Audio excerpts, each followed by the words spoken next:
Hi everyone, my name is Todd Sharon. I'm going to talk a little bit about an event I founded called Follow Your Fear Day.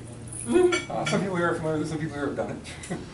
And what it is, this is an event that happens every year that encourages people to do something they've always wanted to do in their life, but they didn't do it because they were scared. You know, they put it off, they had all kinds of excuses, that, I just don't have time, I don't have the money or whatever. But really, when you dig down deep at some of these problems, the real reason we don't do them is because we're afraid. So I had something I was afraid of doing last year. And what I was afraid of doing was, I'm also an improviser. Means I get on stage and make up stuff that I don't have any script, much like this lightning talk.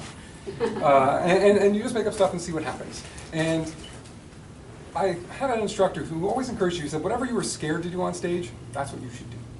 And he said, well, what I do is once a year I do a one-man solo improv show. I said, wow, that's amazing.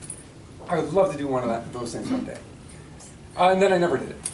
And so then a guy named Andy Edinger came from Chicago, and he offered a course on solo improv. I said, well, I'll sign up, because I don't know how to do solo improv, so I'll sign up, I'll do that, then I'll do a solo improv show.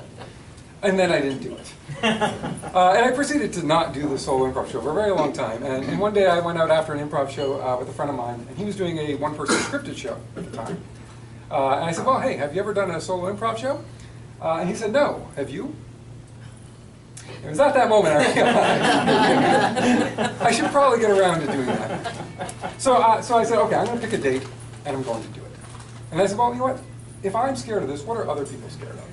And that's sort of how Follow Your Fear Day came about.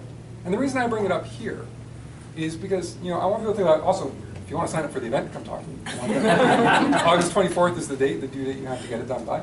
But the other thing is, what are the things in your life or in your career or in Agile as a coach or even in this conference that you're afraid of doing? Are you afraid to come up and give a lightning talk or pitch a session? Well, if you are, I suggest maybe you should do that. Because the more you get out of your comfort zone, the more amazing things will happen. And if you want to know what I'm doing this year for it, come talk to me after.